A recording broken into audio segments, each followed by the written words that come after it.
بسم اللہ الرحمن الرحیم۔ حضرت عثمان رحمۃ اللہ علیہ کہتے ہیں کہ حضرت حارثہ بن نعمان رضی اللہ عنہ کی بینائی جا چکی تھی۔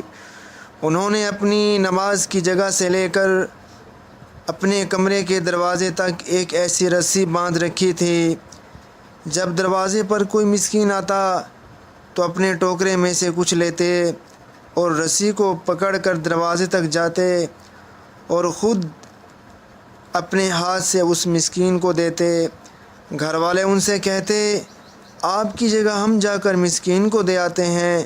وہ فرماتے، میں نے تو رسول اللہ صلی اللہ علیہ وسلم کو فرماتے ہوئے سنا ہے کہ مسکین کو اپنے ہاتھ سے دینا بری موت سے بچاتا ہے۔ اللہ رب العزت ہمیں بھی ایسا جذبہ عطا فرمائے کہ ہم بھی مسکینوں کے ساتھ ایسا برتاؤ کرنے والے بن جائیں۔